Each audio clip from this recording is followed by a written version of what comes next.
بچوں کی بھی شہادت ہوئی، پر جب ان کا لاشا اٹھایا تو امام حسین کہنے لگے مولا اب نہ حسین کی کمر کمزور ہو گئی ہے، اب کمزور ہو، اور بھائی ایک میت ہو جائے تو 4-5 دن تو پوری آنکھیں نہیں کھلتی، کیسا جری خاندان ہے۔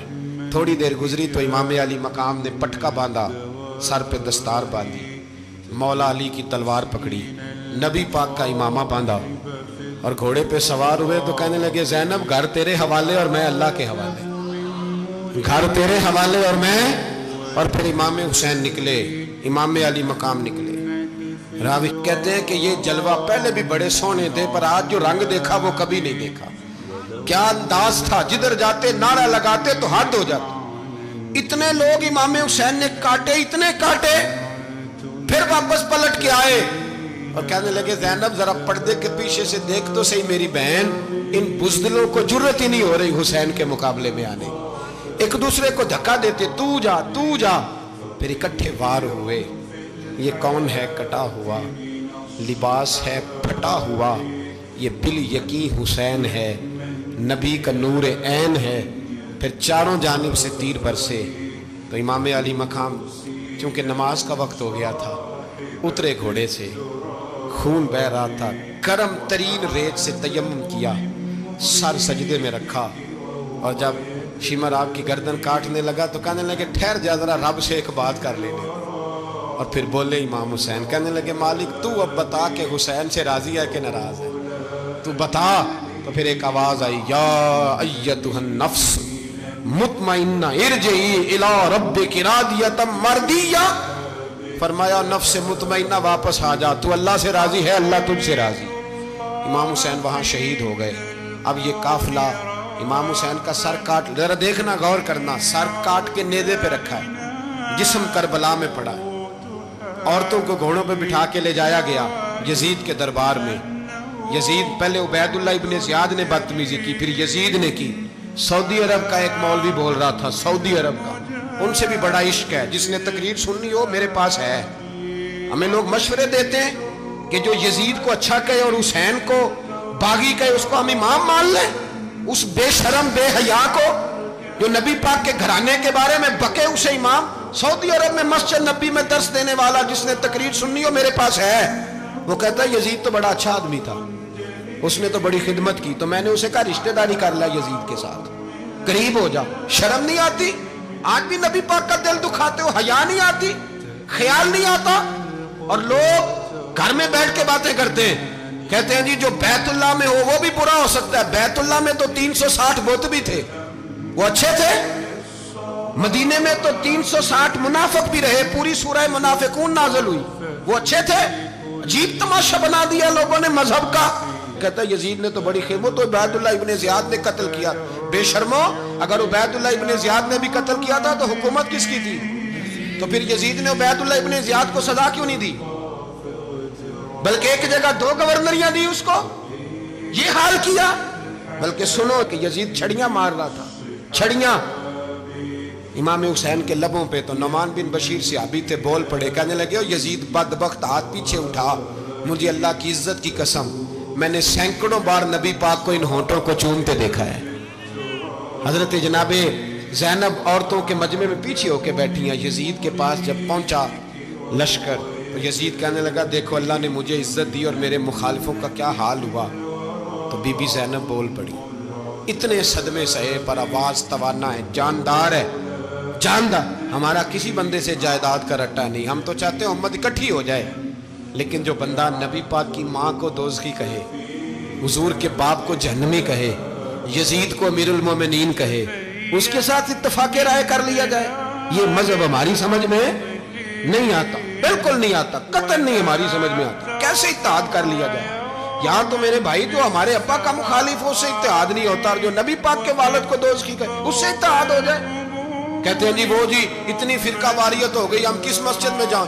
60 پارٹیاں الیکشن لڑتی ہیں، کبھی کسی بندے کو ٹینشن نہیں ہوئی کہ کس کے پاس جائیں کس کے پاس نہ جائیں، کبھی نہیں کو بولا کہ اب وہ بھی کھڑا ہو گیا، وہ بھی، کوئی ٹینشن نہیں۔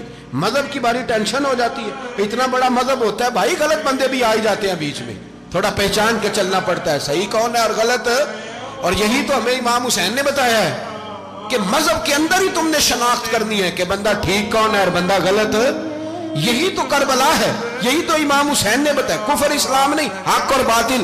تو سمجھیے گا, حضرت سیدہ زینب نے جب سنا نا کہ یہ کہہ رہا ہے کہ مجھے اللہ نے عزت دی, تو جناب زینب بولی.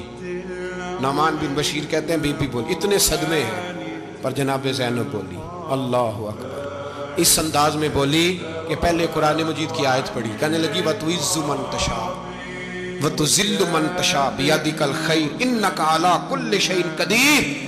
اور پھر کہنے لگی یزید تو بکتا ہے, کہتا ہے کہ تو عزت والا ہو گیا, یہ تیری حکومت ہے, 4 دن گزرنے دے, تجھ پہ کوئی لعنت بھی نہیں برسائے گا, اور میرے بھائی کا قیامت تک ممبروں میں اور خطبوں میں ذکر ہوا کرے گا, وقت گزرنے دے. جب جناب بی بی زینب بول رہی تھی تو حضور کے ایک نابینا صحابی پاس بیٹھے تھے, جناب نعمان بن بشیر کا ہاتھ ہلایا, ہلا کے کہنے لگے کیا علی آ گئے؟ تو علی کی آواز لگتی ہے, جبریل امی بول رہے ہوں جیسے, حکمت کے گوہر رول رہے ہوں جیسے, دربار دمشق میں بی بی زینب کا خطاب, منبر پہ علی بول رہے ہوں جیسے. میرے بھائی بس کربلا والا قافلہ تو مدینے پہنچ گیا, 3 سال یزید نے حکومت کی, شرابیں عام ہو گئی, مکے پہ حملہ ہوا, خانہ کعبہ کا غلاف جلا, مدینے پہ اس نے حملہ کیا, 3 دن مسجد نبوی میں اس نے گھوڑے باندھے, مسجد نبوی میں صحابہ کو نکال کے اپنا اس نے امام مقرر کیا, لیکن پھر امت نے اسے قبول نہ کیا, پھر وہ رسوا ہوا اور آج تک وہ رسوا ہے. لیکن امام حسین کا نام کل بھی زندہ تھا اور آج بھی. درس یہ ہے, درس یہ ہے, پیغام یہ ہے, پیغام یہ ہے, یاد رکھو موت تیزی سے آ رہی ہے. ہمارے ساتھ والے دائیں بائیں والے سب چلے گئے, اسی طرح نمبر لگے گا, ایک دن اعلان ہوگا. ضمیر کے قیدی بن کے زندگی نہ گزارو, بالکل نہ گزارو. یہ تھوڑی سی زندگی ہے, دنیا سجن المومن. حق بات کرو, حق پہ ڈٹنا سیکھو, دین سمجھو. خبردار, رسول پاک صلی اللہ علیہ وسلم کے دین میں ظالم, جابر, فاسق, فاجر کی کوئی گنجائش قطر نہیں ہے. اپنے آپ کو سمیٹو, اپنے آپ کو سنبھالو, دین میں اپنا کردار ادا کرنے کی کوشش کرو. دین طلب کرتا ہے ہم سے کہ ہم نے دین کو کیا دیا ہے. امام حسین نے سارا گھرانہ دین کے لیے دے دیا. ہمارا جو بچہ کسی کام کا نہیں رہتا اسے مدرسے داخل کراتے. ہم نے دین اتنا کمزور کر دیا ہے کہ عالم اگر شور نہ کریں, عالم اگر شور نہ کریں, زور نہ کریں, گھٹن والا ماحول ہو گیا. مذہب کی پوزیشن کمزور کر دی. اب جہاں تک اس بات کا تعلق ہے جی فرقے ہو گئے, تو میرے بھائی یہ کوئی اتنی خطرناک بات, یہ کوئی اتنا مشکل معاملہ نہیں ہے. یہ تو امام حسین نے بتا دیا تھا کہ یزید کے طور پر ایک غلط فرقہ کھڑا ہو گیا ہے, لہذا اس کا مقابلہ کرنا ہے. اس میں کوئی بری بات ہے, لیکن ایک سبق ہے بزرگوں کا کہ اگر سچی بات بھی نہیں کرنی تو پھر اس منبر کا حق ادا نہیں ہوتا.